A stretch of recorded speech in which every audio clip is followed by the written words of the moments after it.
Hello and welcome back. I am Darcy Darkness and this is Confessions Darkside and how are you all in this community? Now we have Confessions from the Dark Side present reviews from the Dark Side and we have Speak No Evil, the review. Let's get the disclaimer out of the way, shall we? We are full of so much adult content that some may think is unnecessary and some may think it isn't needed. If you're one of those people, then thanks for checking us out, but I'll say this only once. If you can't stand the heat, then get the fuck out of my kitchen. Now, for everyone else who likes what we have here, then regular scheduled programming will continue. Shall we get started and are we ready? As I said, this is the reviews from the Dark Side, and we're going to be reviewing the movie that was released in September, Friday the 13th actually, Speak No Evil. And I was so looking forward to seeing this movie, even though it is a remake. The original is in Danish, I believe, and it's based on a book, and the book apparently is incredibly creepy and incredibly disturbing. So I really, really wanted to see like the English version of it because, a lot of movies the originals might actually not be as famous because they may only have been released in that country, and this seems to be it for that movie. So I was glad that we can have a take on it. So let's see what if Holy Woke has what it's done to it and if it is any better. Grab yourself a drink, a snack, and let's get comfy to hear about the movies we'll have on our screens. Let me take you on a dark mystery tour where we discuss these movies that I have been viewing this month and let's discuss what I think. And is this the movie? Is this the start of a new cycle or ongoing cycle or has it killed the cycle in horror? Or whisper the calm before the storm? Testing the waters, we will see. Let's discuss and break down these movies and answer questions about. Let's get into it, shall we? Join me, Darcy Darkness. Are you sitting comfortably? What do you think? And could this be a new cycle? Now, technically it's a remake, so we are still seeing remake. Some people may have not been aware that it was a book that was already made in Denmark, and now obviously you have James McAvoy playing the main character. And we all know how much I love James McAvoy, not only because he's Scottish, but he is a remarkable actor and he has grown so much in his career. Hasn't been typecasted, again, I love to see that, and he's done so much. And he has just evolved, and that's what I really enjoy. And when you see him in interviews and stuff, he just seems to be the same kind of guy that you probably would have seen in the pub on a Saturday watching the football, and just seems to be the same kind of guy, which is really good that he's not let Hollywood get to him, and he still can be a regular guy, basically. So let's see. The wait is over. Let's discuss Speak No Evil. This movie started off a bit like Funny Games or Funny People, I think it was. Let me see. Funny Games. Yeah, Funny Games was a movie that was like a psychological fucked up movie that was actually a remake of another film that was released 10 years before that in 1997.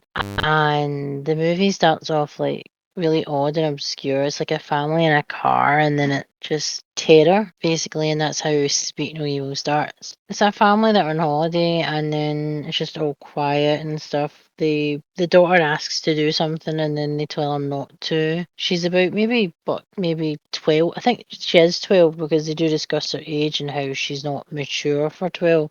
My kid's 12, and you shouldn't really be pushing your children to be older than what they are because the time that they're young, that it's incredibly short time. So having them grow up far too quickly before they're ready to isn't a very healthy thing to do to your kids. Your kids should be enjoying childhood for as long as they can. So that's how much I don't like the dad. The dad's different. Ben, his name is. He's not like the mother. The mother is more like, let her give up these like childhood things on her own. Don't force her. Don't do this. Don't do that. And actually being a loving mother. But it's kind of gets lost in translation because the father, even though he's not dominant to the mother or to the household, he is what people would refer to as a cuck.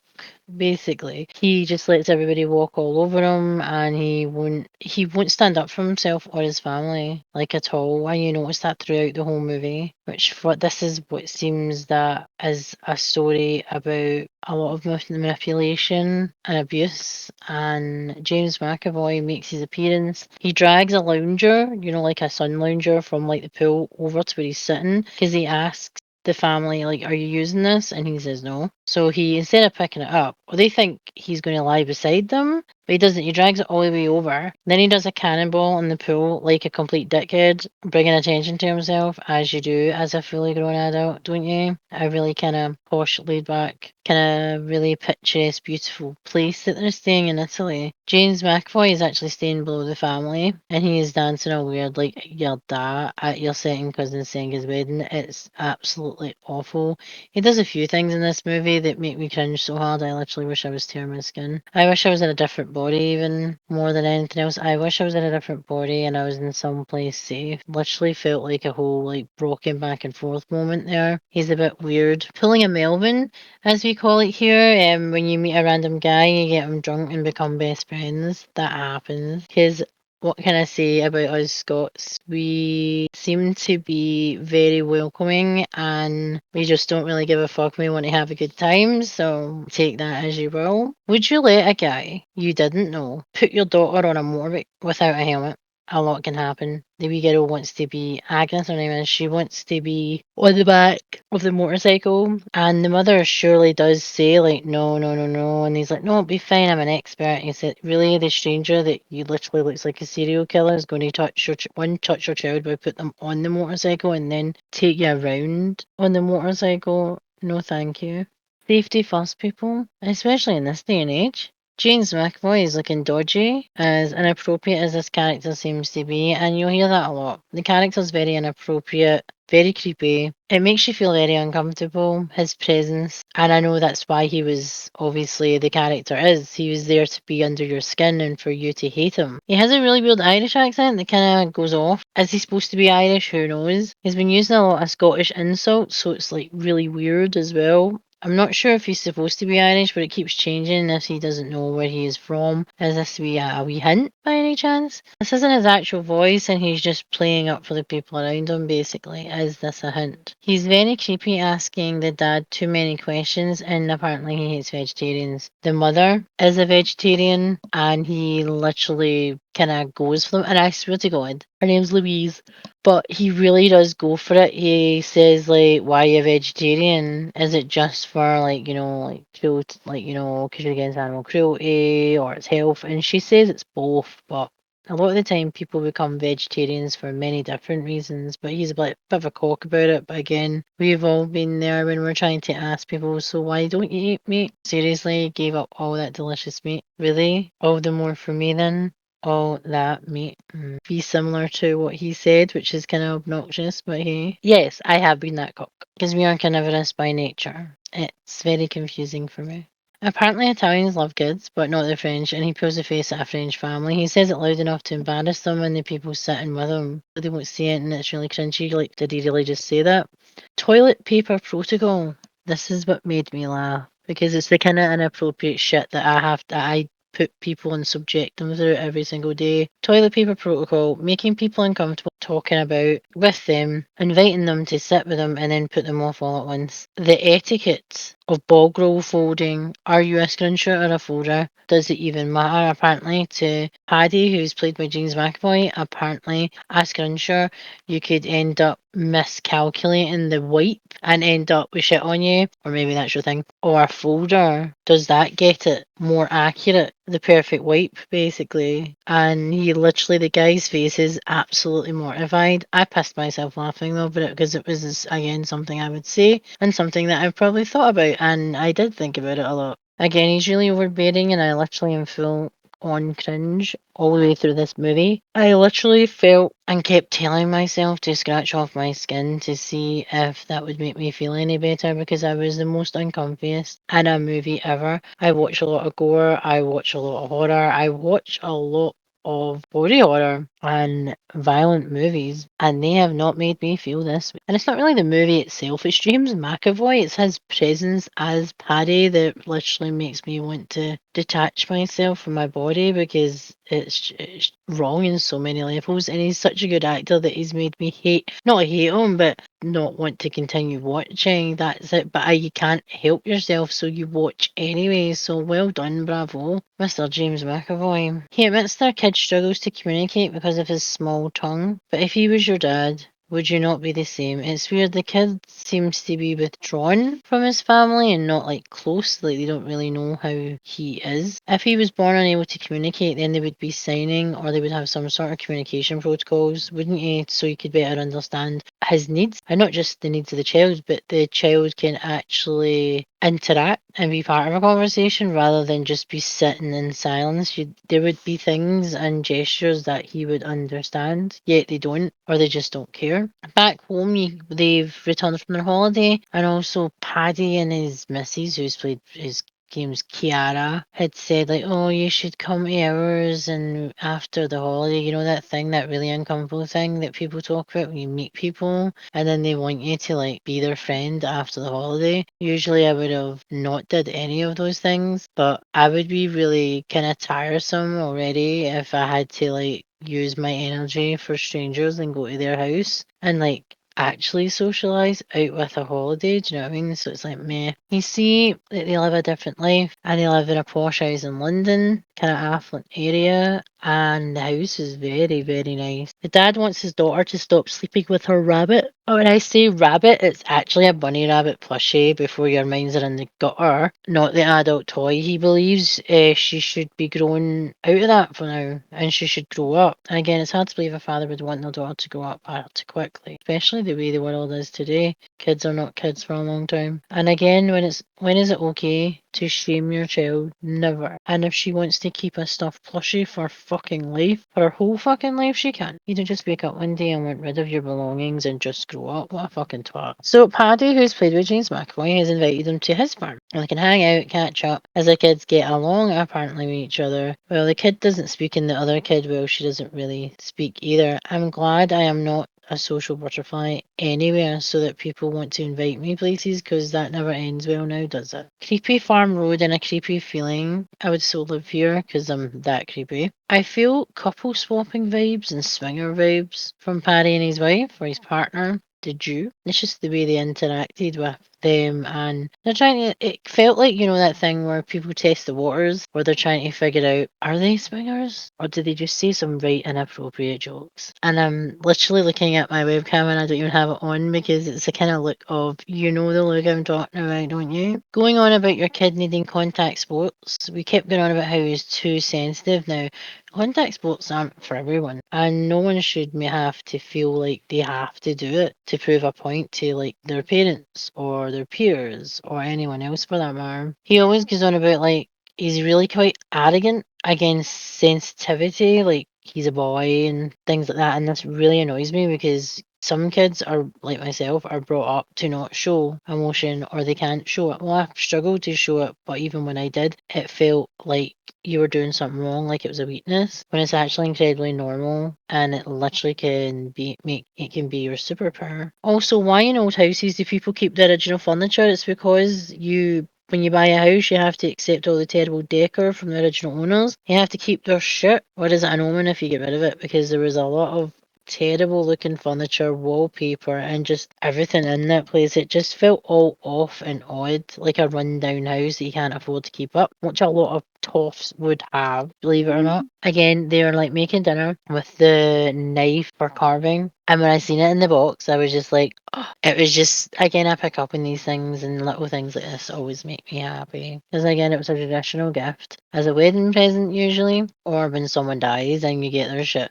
usually. James McAvoy is making a vegetarian or forcing his meat onto a vegetarian. Or just taste it. Just try it. You'll like it. Instead of, encouraging his wife to stand her ground to say, look, she doesn't eat meat, don't fucking eat it. Ben stays silent and basically kind of gestures for her to do it and just to get on with it. Which again, if she was a vegetarian doing that, it would be very stressful. Also, if you are doing it for health reasons, then it could make you incredibly ill. And he keeps going on about how they killed the golden goose for them. And again, or was it questionable meat? Who knows? He seemed to enjoy it, watching her squirm. And again, why isn't her husband more dominant for fuck's sake and can say no to him? He lets him walk all over him, not only him but his family. Seriously, what the actual fuck is wrong with this man? The kid with the partial tongue shows his tongue and you can see it looks closer to it's been cut off, not born that way. So again, red flag. Why would you stay? It was as if he was giving them a warning and then he's caught. Their room has stains on and questionable ones on their bedding. When Ben and Louise go to bed, the sheets look like they're either covered in blood or covered in shit. I'm not entirely sure, but it doesn't look particularly pleasant to sleep in. And again, this could be more of a humiliation type thing. You never know with them, especially with their behaviour. Did Paddy shit the bed? Who knows? Is that Paddy's thing? What he likes to do? Shitting on the bed, not clean up after himself? What a minger. Their daughter can't sleep and her mother invites her to sleep in their bed, and again, her dad and the husband, who's Ben, hates this and doesn't want their kid in their bed. Again, why have kids if you're not going to nurture them and love them and keep them close? He's so weird. Kinda looks like the guy, when he gets to a certain age that he should be married, he should have children, he has a successful career, why doesn't he have the wife, the child, the happily ever after? And the way society was, even though there is some people who still act like this, they think they need all these things to be successful. When they don't, all you do is make yourself unhappy and the people around you because you're pushing a narrative that doesn't fit with what you want or what really makes you happy. They are a very annoying couple, Paddy and Kira, sorry.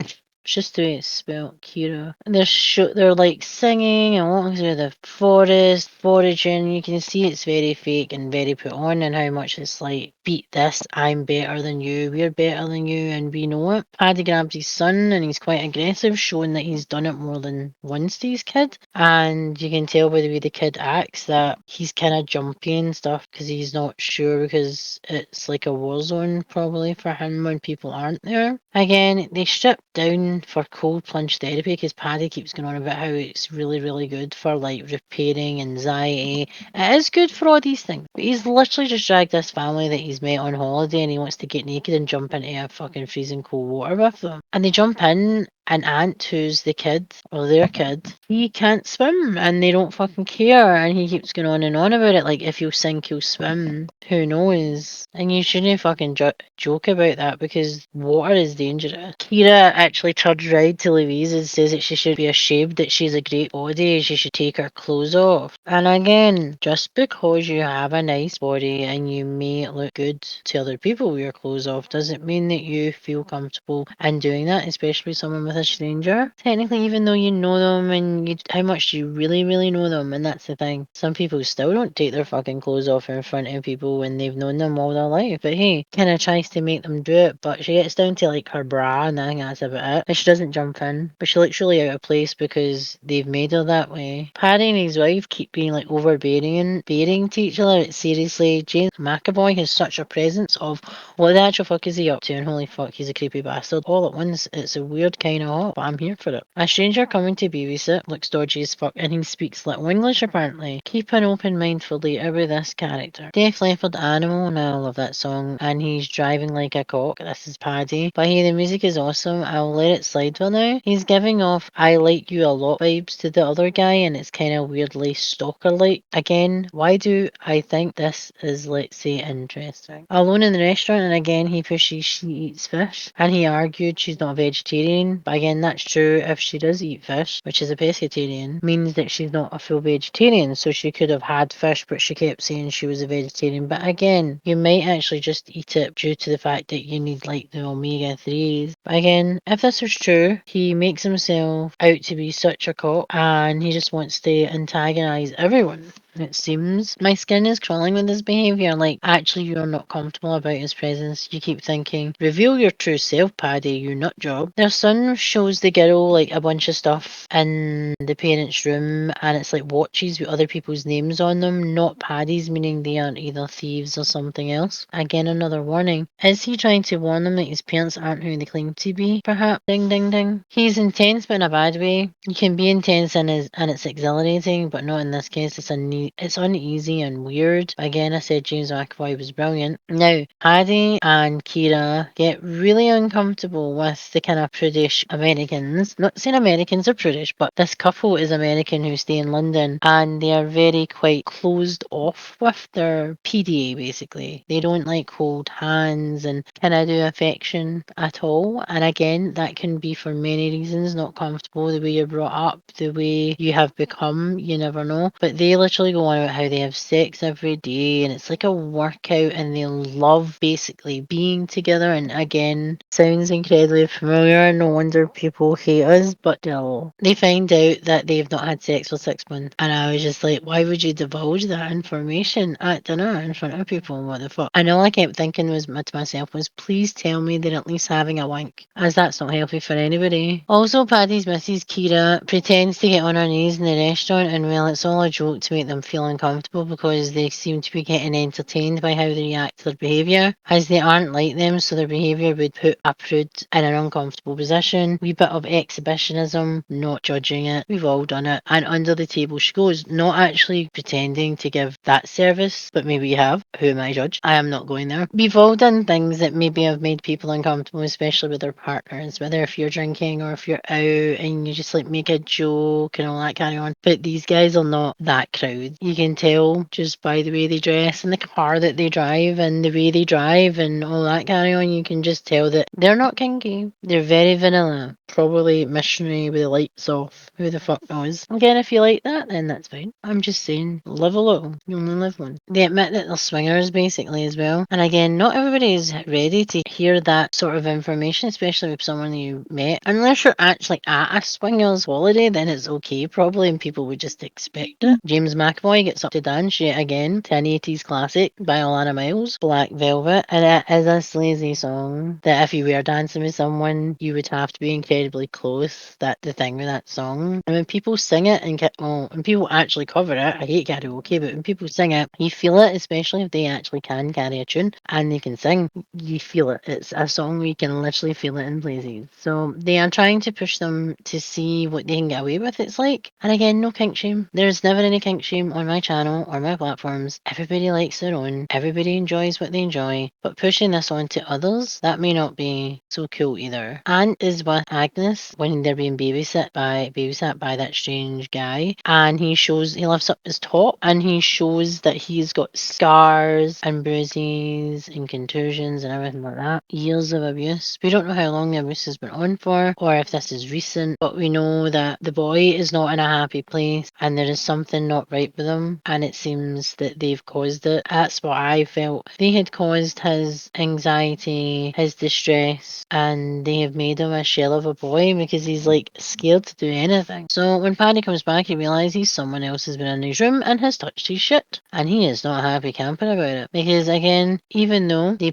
have the run of that house, they know how that house works and they know where everything is because it's their house. They probably would have spied on them at some point. They probably have things set up. You never know. I wouldn't put it past them if they had things set up to actually know where people are. They kind of look the type. The Americans have an argument and you find out that she was technically unfaithful, and the reason being she has given up her life, everything, her job, her everything, so he can have his career. She gave it all up to be ignored by him, so no wonder having their life. Not feeling loved or appreciated is bound to cause a wedge between them as a couple and as a family. Instead of trying to work things out, he's just been ignoring her more and more, and with that, she is the big bad wolf in all this. It takes two people to fix things and to break things, but if you really care about the other person, then things are worth fixing. But it's all one-sided and all her fault, apparently. Spoken like a true cop. Be accountable, and it wasn't sex. Apparently they exchanged pictures or something like that. One time they had sex, oh dear, that she's given up everything for. He's such a dickhead towards her as well, and even when she says like, I've given up everything, he just looks at her and says, I've given you a life, what, shut the fuck up thing, and that really annoys me as well. You are being watched and it zooms into a stained glass window. Voyeurism at play, oh dear Paddy. Kids aren't in the rooms, red flag, what the actual fuck, where are they?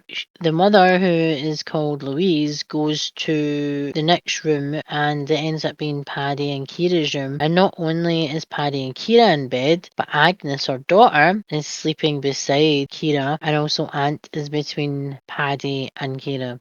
That is highly inappropriate in so many levels. What the actual fuck? They've only just met them on holiday and it's weird and creepy, so she goes crazy mama bear like I would. Instead of having her back, her husband, well, oh, you're overreacting really. When we as parents and as humans feel something is off, it's for a reason. And she was taking care of her family. She said that she wanted to leave, and again, I don't fucking blame her. Away in the Tesla they go. She's left her bunny, which is Hoppy, and of course, Hoppy ends up being being the thing that makes everything go from bad to worse, of course. Don't go back, but they end up going back, which is a bunch of dumbasses. Agnes wants her hoppy. She kicks the back of the seat and they almost go head on into the front of an Arctic lorry. Such a wee cock for doing that. She kicked the back of the seat and distracted her father who was driving, who she could have took out people. All for a plushie. They go back, but again, I would be handing over the child as a sacrifice at this point, as she's going to have them killed by Paddy and is not her wife, as things aren't as they seem more now, yet they went back anyways. Crossing a line, and apparently Paddy was unaware that their daughter was in their bed. Aye fucking right, he's aware of everything. He's a meticulous and malicious cunt, to be honest. Manipulative behaviour, saying she reminded her of their daughter that died. And again, master manipulator, making you feel bad for them crossing a line. Deflection. Creepy, yes. Ant is the kid with the tongue and communication issues. He writes a message and it looks like it's in another language, and when he eats it so they can't see the message before they understand that he is warning Agnes to tell her parents about who they actually are. I don't think that kid is theirs. I think his parents were killed. How about you? From that description, the fact that he's uneasy around them and they've lied about his health and lied about his well-being and stuff, and then you've seen the fact that he's covered in bruises and shit, then it opens your eyes. It's a very Bango's Eternal Flame playing in Vinny's car, and he's singing it to another man and giving him weird looks of love and obsession. See, this was the part of the movie that James McAvoy actually enjoyed doing when he was being interviewed for the promo for this movie. He said it was the highlight of his week, because he actually spent a week singing this and getting this right. It was a tender moment as Paddy looks like he's going to kiss him while out hunting. I'm not sure if he's trying to check Ben's sexuality or his comfort zone. It's just all weird.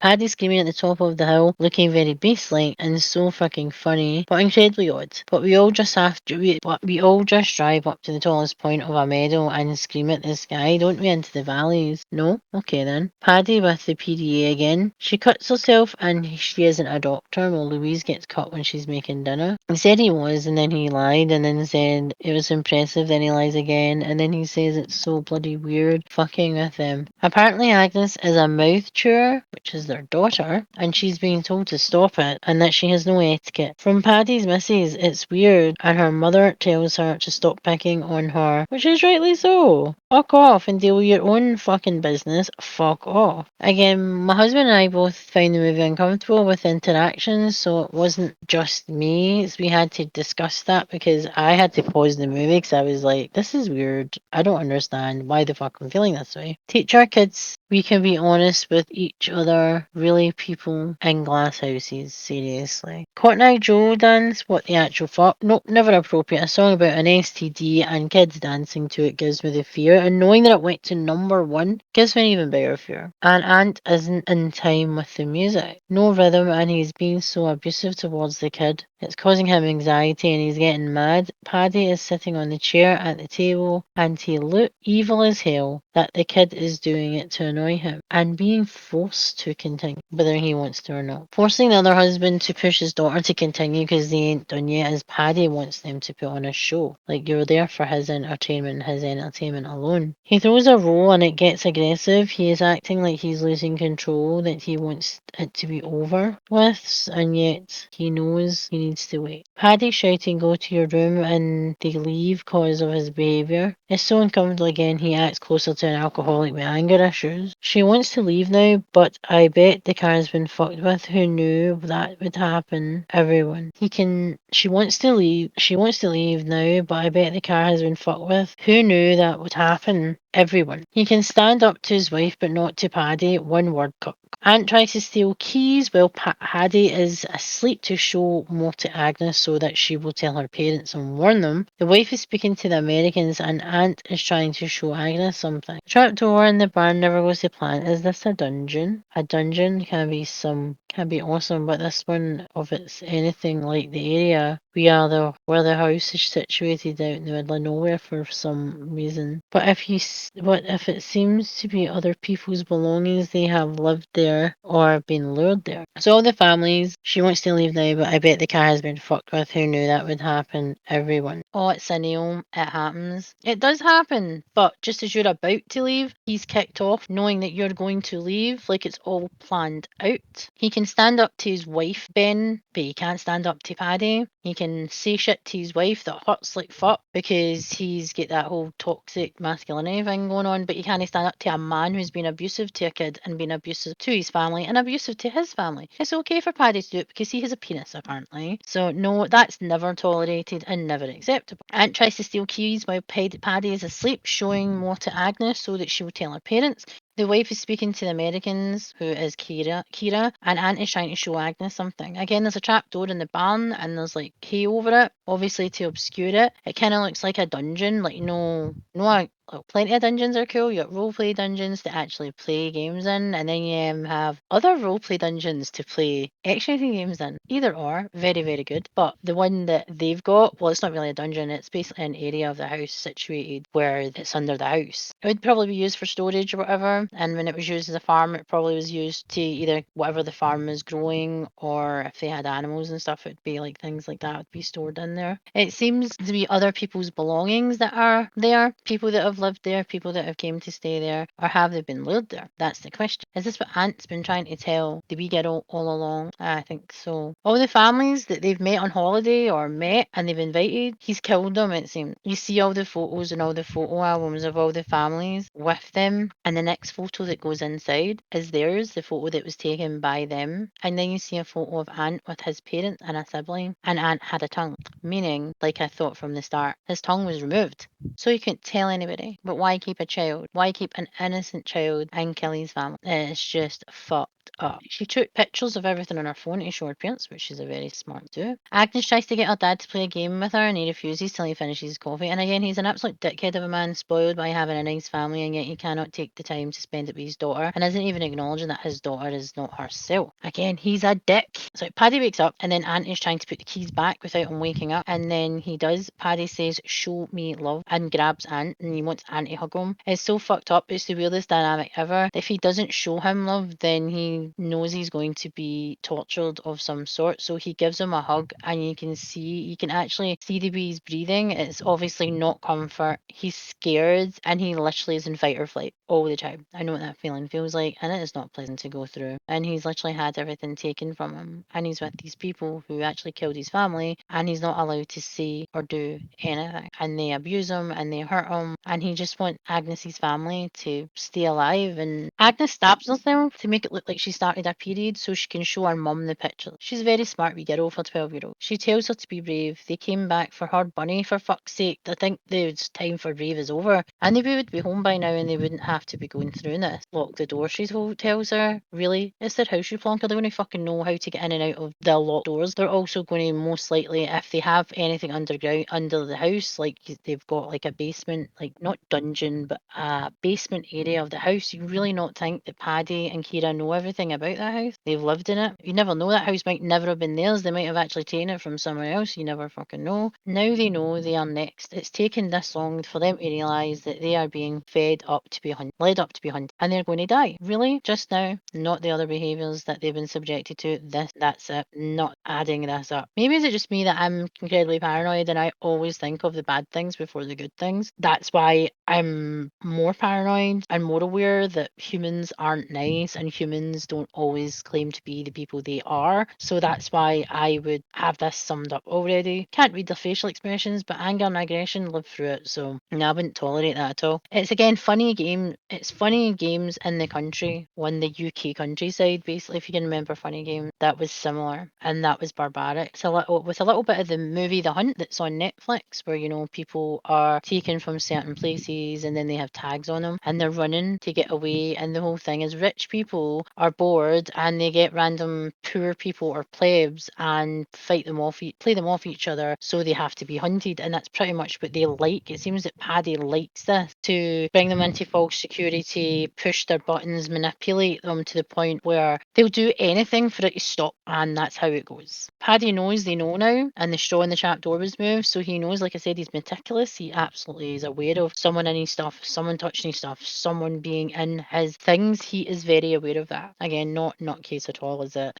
They are on to them. The car's the first thing they would destroy, like I said, nailing the tyre. Saying Agnes is overwhelmed and they want to take her home, using the kids as an excuse to leave. Don't we all use our kids to get out of things sometimes? I know I do. Paddy is aware they know now, and the shoe is finally dropped. Yet the audience knew from the start that we ain't in Kansas anymore. Was the golden goose human? Who knows? Paddy and his family are a breath of fresh air, apparently. Toxic waste, maybe. But they know the car is outside and the tyre is flat, and it's a nail, it's a coincidence. Highly doubt it. Keeping them there, it's all like a hunt, and there are the prey, and he is the hunter. That's Paddy I'm talking about. Cringy, predictable dialogue it was. He opens his rape dungeon, workshop. Plenty to use as weaponry in plain sight. Every inch counts, as I always say, and use anything with force is basically a weapon. As my dad used to say, no matter what, give a good dig one with force behind it. Make sure you hit somewhere that they're going to fall and just fucking run. It's the best advice my dad could have ever given me. Joking about paid labour. I'm not violent, by the way, people. It's just my dad was paranoid because of, again, girls being out on your own, be protective, blah blah blah. Cracking the old knuckles, he's getting ready for fight. Oh dear, Hoppy's in the gutter and gutted, and again, Paddy knew the kid was attached to this plushie, so he did this to upset her, to be an actual cock. He wants Ben to go grab it because he's taller. Yeah, okay, go up a shoddy ladder that's not going to end well. Why did you trust him even just to satisfy him? Seriously. Did Paddy Prince Andrew Ben there up the ladder? He literally got a far too close there. He's gonna pull the ladder and head literally hanging up there, unhappy. And Hoppy is over it. She is distraught. Wouldn't you be? Yet they watch as they're being tortured and tormented by Paddy, and he is loving it. I'm just asking myself, is he hard through this? Is this getting him off? Hugging it out. Don't fucking touch me, you sick fuck. Yeah, that's how I feel. Apparently a wink and a tick. You're still not being completely honest, Paddy says to them, and she admits to lying to them. Ironically, he's telling them to be honest with themselves. Really? When they've been lying to them all along, but they're so dumb that they didn't fucking pick it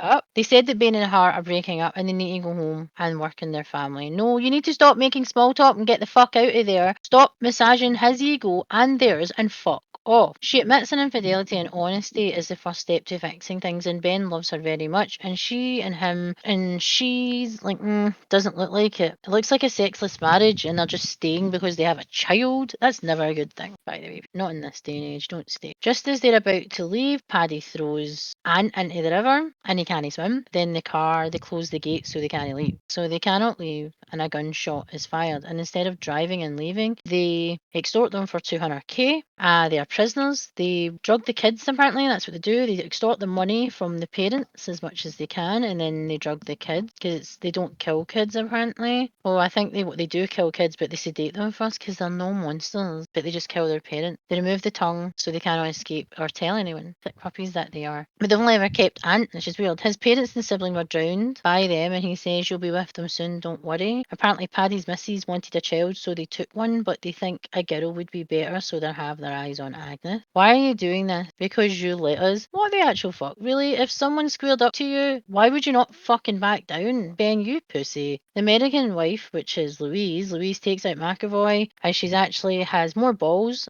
unlike her husband, who sat back and allowed Paddy to own him and his family in front of his missus. And they take the kid and they run. We find out that Paddy's missus is actually Paddy's first person. She was like 12 when she was taken, basically, and she looked after him and she became his wife. Which is creepy. Fucking creepy. What does that say about Paddy's character if he was interested in her as a 12-year-old child to look after him and then now has sex with her and sees her as his wife who does killing and lures more people and more families and everything like that? She just as fucking bad as her. She seems to think that if she uses that as a story, a manipulation, that people feel sorry for her, but no, she deserves to fucking die because she fucking took part in it. And she continued to take fucking part in it. The chef at the restaurant is in it as well, and he's there to run after them and hunt them because apparently they were having some issues with the Americans because they expected them not to be able to fight this or get out or just give up. He is mental and all bloody, and then he hits his missus hunting, whether they like it or not. Phone's dead, of course it is, as she tries to phone 999 because she tries to do 911. That's not what you do in the UK. But hey, it's actually 111, but they tell you to phone 999 for an emergency. But hey, Paddy says never forget this, Ben, and he's blasting. Do you remember this? Basically, he's blasting Eternal Flame, and holy fuck, I never want to hear this song again. Thanks, Mr. McAvoy. Again, ruined an 80s gem and a classic with You're Crazy. They are mental, yes, completely off the radar. You're like my mum's cat, you play with your food. That was the chef to Paddy about the families they lure to kill and steal from them, as it's more of a kink. He enjoys trying to play a role, a part even, to get his prey all right before they take it. It's a hunt that everyone is involved in, it seems, and never go to the West Country. You might be their tea. Now trying to outrun everyone, boom goes the car. And he's laughing. You blew up my car, you cheeky cunt, Ben. That was Paddy shouting that. Lesson here, never befriend people on holiday. Be antisocial, save yourself the hassle, be a loner. Holy fuck, James, that road, it's like you were shouting at an old fun match. It's like you've been trained for this for your whole life in the jungle. Again, if you don't know what the jungle is, it's part of the stadium before they called it the jungle in Parkhead. James McAvoy has a huge gash in his face and he isn't fazed by it at all. Ben is much more a badass than he actually expected him to be. She's holding her own people. Remember, even the quiet ones, don't fucking piss them off. They've always got a fucking trigger and they will always fucking lose it at some point. Paddy is injured. Both the chef and the wife are being hunted by Ben and his family. Ben in Paddy's wanky closet with a hammer. Yes, I said it. Kids hiding and Aunt coughed, which, you little shit, I did fucking shout, you little fucking shit. You just fucking gave away your position. Everybody's fucked because you couldn't fucking hold your cough. Again, there's a minging bathroom suite in an aquamarine colour. Fucking hell, kill it with fire. It's absolutely disgusting. Out pops Mommy with acid to the eyeballs to Paddy, and that cut. But knowing him, he loves all that pain and that adrenaline. He's all for it. Enjoying every last second of that acid ball crazy run. Yeah, I would say fucking run. Shooting at Wayne's, you absolute dick. The chef was pushing Ben's face into a jaggy bit of mirror, but then his wife takes the hammer and claw first, launches it right in his head. And now Paddy's greeting about the acid bath and how she's got to do what he cannot, which she's talking to Kira. This bit kind of reminded me of the violence in The Last House in the Lift. The original, not the remake. Her pottery has been wrecked and she's going to go nuts, creeping about after them. Toys out the pram sort of tantrum there. She get taken out by a book and fell from the top, and she fell. She's fucked. Jump from the second floor and not allowed to scream as your ankles break. I felt that. I really fucking felt it. He didn't even like droop you down, which means like, you know, just holding on and like kind of like put like, it's like moving your body down slightly so you can, if you can grab onto something on the way down so you can actually, you know, not get fucked as you fall. How many kids have drooped off a building or drooped off something as a child? In Scotland, there was not much to do really where I lived, and lots of people were doing stupid shit, and drooping off of buildings was one of them. And getting covered in vandal grease, and your mum knew because the stuff doesn't fucking come off your clothes.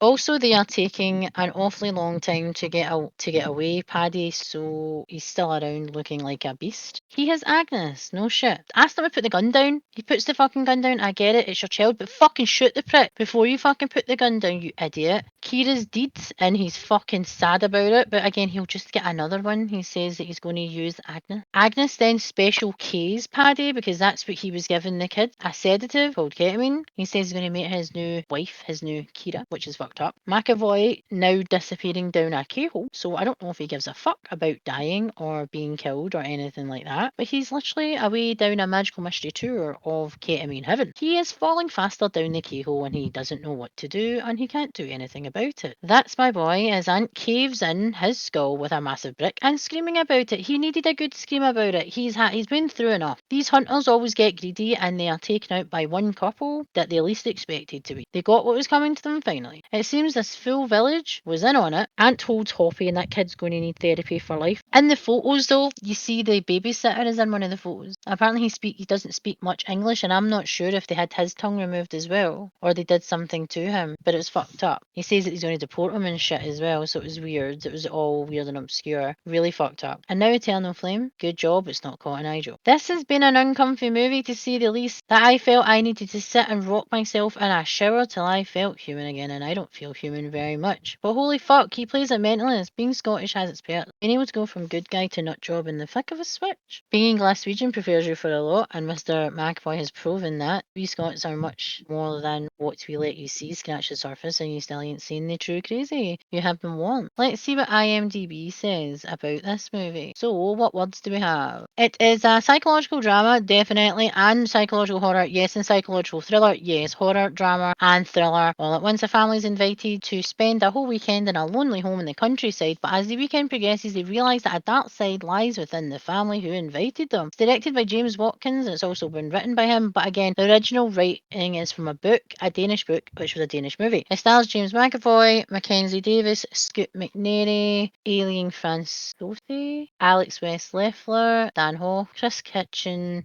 Otis Willies, and Jakob Jorgensen. So again, it apparently blends humour and horror. One of the interviews said, I've got to agree, there was a lot of humorous type things, very dark humour, and I found that very comforting because I myself find dark humour and, as it used to be called, black comedy, incredibly funny. The storyline, again, it says, when an American family is invited to spend their weekend at an idyllic country estate of a charming British family, charming really, befriended on vacation. What begins as a dream holiday soon warps into a snarled and psychological nightmare. As the weekend progresses, they realise that the strange side lies within the family who invited them. The untrammeled hospitality of the charismatic alpha male estate owner masks on unspeakable darkness. Remake dream man undresses, man wears briefs, male underwear. Let's see, 75 more. Again, child abuse. American remake of a European film. Horror movie remake. 3-word title. Psychological drama. Homoerotic, definitely. Bare-chested male. And that was pretty much James McAvoy. Briefs, swimming in underwater. Football. Serial killer couple. Famous serial killer. Serial killer duo. Domestic abuse. Child grooming. Sadist. Yep. Disturbed man. Yes. Female psychopath. Hunting humans. Villainous. Villain. Sociopath. Sadistic psychopath. Psychopath. Explosion can be taken in many, many ways. Ladder. Shed. Hunting. Fire. Stain on a bed. Yes. Questionable stains on a bed. Comforter. Flat tire. Fire. Death. Farmhouse. Key. 11-year-old girl. 12-year-old girl, actually. Boy thrown into water. Stain. Egg. Photograph. Syringe. Letter. Fight. Wristwatch. Reference to Facebook. Hide and seek. Italy. Vegetarian. Alcohol. Reference to Instagram. Lie. Playing hide and seek. Truth. Evil couple. Tongue cut out. Babysitter. Blood. Saved from driving. Thrown in water. Mutilated child. Motorcycle. Exploding car. Countryside. Psychological thriller. Psychological horror. Vacation. Holiday. Country. Terror. Escape. Victim. House. Family relationship. Yeah. So what else does it say? Is there a tagline for the movie? Apparently there's goofs. When the family were escaping from the attic window, the ladder propped against the sloping roof changed types between shots. At first, the traditional wooden ladder viewed from the window, but then it changed to a wider aluminium ladder as the family made their escape. The quotes, I still love it, Ben Dalton. Why are you doing this to us, Paddy? Because you let it. That is such a good fucking wee couple of lines there. Again, they've got lots of cheesy music. I'm just saying, again, it was released on Friday the 13th. Budget was 15 million estimated. Its opening weekend USA Canada took in 11,397,595, which is in September the 15th. The gross in Canada was 30,626,465, and the gross was 60,181,465 film for a film that after promo you're probably looking at broke even. It's an hour and 50 minutes long, and let's see, there is a couple of reviews. There's a lot of reviews actually, 297 user reviews, and I'm going to go for the 10 out of 10 ones first because that's what I seem to do. So let's go for 10 stars. Is there any? Yeah, there is. Of course, and thank Phil D. Snow. When I saw the preview of this one, it came the vague but no so distant memory of the movie. That's when, after a short research, I found out that this was actually a remake of a recent movie. But what I do remember loving it until the end, but thinking, Jesus Christ, that was upsetting. And hating the ending so much that I actually erased it from my memory. Luckily enough, we have Hollywood, and of course, the end has to be an American one, and I appreciate it. Being that this is almost the same movie, but with some little things changed to make it satisfactory, I'm glad they did, and I'm thankful for it. True horror at its finest. I don't think it's horror, it's horrific to watch because it's all the abuse and torture and stuff that might not be for the faint-hearted and should really have a warning. A lot of these films should, especially when it actually has things about DV and SA and child abuse and everything along with that. When the plot of Speak No Evil kicks in, the secret behind the couple they meet is revealed. The thrills and horror go into overdrive. This is an absolutely fantastic thriller. It will keep you on the edge of your seat, not really, and you can barely look at it at times. Yes, I agree. With a superb performance by James McAvoy, again I agree, and the other cast, Others say the original Dutch is better, but compared to this one, this Americanized film does enough to justify its own existence. As a fan of the original, I really think this did it justice and added a new twist and made it its own film. Just far better, don't miss this one out. And that was from EDLC 1970. Subtle tension throughout, incredible thriller, and this is by Southampton fan. Enjoyed this movie from beginning to end. It's so brilliantly made with a slow build up with subtle meshes that keep you engaged, questioning what's going on, what's happening. No, I had it worked out, but hey, a family meets another family on holiday and all seems natural and well, which again is incredibly common. But just you wait. When you genuinely feel shivers through your body, you know when a film captures you. No, it's just creepy. You could hear a pin drop in the cinema. It's not ghost or anything like that. It's just really disturbing and believable. And again, yes, it is. It's tense, it's scary, it's uncomfortable, but you have to keep watching, and it's simply brilliant. One of the best film of this year. Best remake ever. Don't like really doing this whole. It was a film. It was in a different language, and we get that. We've had that with The Ring and The Grudge, and God knows what. It's like, so you will get them in English and you will get them Americanized, but a lot of people agree that the movie, even though they're similar, they Americanized it, yes, and I think they kind of softened it a bit. But James McAvoy, he amplified it with his performance. After watching it, I was curious about the original made in 2022. Watching the original, I was horrified in the wrong way, hating it, really distraught by where the original version took the film. The version I will still remember is the 2024 remake, the most justified and successful remake of any film ever. It adds realistic characters, plausible situations, and motivations whilst preserving the essential horrific premises of the story. It's probably the best horror movie I've seen. Again, I don't think it's horror. I praise the vision of seeing the potential of the film and creating a version that keeps the viewer riveted throughout with constant surprises and twists. No, not for the surprises and twists, but the way a lot of people with autism and ADHD, our brains are wired different. So when we actually watch movies and watch things in front of us, even in real life, in reality, our brain has worked out things and worked out so many different versions and concepts that we start to realize that when we are doing this and working this out, we're already figuring out the story.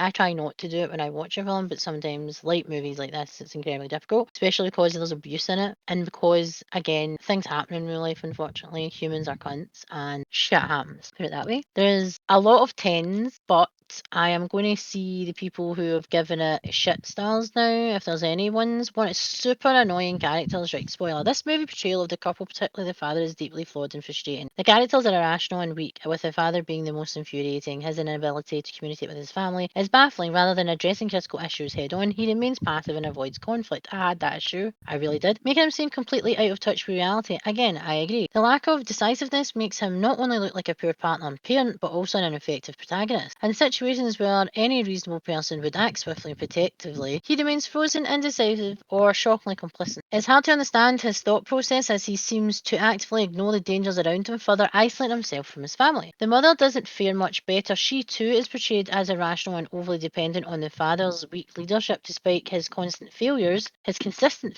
Rather than stepping up when her partner falters, she clings to the same passive, ineffective, effective responses, lead to a dynamic where neither partner takes charge and both crumble under pressure. This lack of agency from both characters makes it impossible to empathise with their plight. Their weak, misguided actions consistently undermine any emotional weight the movie tries to build. Ultimately, the couple's failure to communicate their irrational decision making and their inability to handle even the most basic challenges drain any suspense or tension from the film. Instead of rooting for them, the audience is left exacerbated by their constant incompetence. And yes, I felt that way, but I still wouldn't give it 1 out of 10. Worst garbage I turned off before the end in a long time. Psycho couple versus stupid couple. Yep, psycho couple with a kid they stole befriends other couples on vacation and then invites them to visit them back in England. They have a huge old farm in the middle of nowhere. There, the psycho couple robs other couples and kills them. They have done so dozens of times, and none of the families they killed have ever been missed by anyone, nor have they ever told anyone they were going to visit that psycho couple. And apparently nobody has gone even looking for them. Again, it's fucked up. And of course, no police investigation was ever done, and even so, no police investigator would have ever wondered why so many British families went missing after their vacation. Yeah, I know.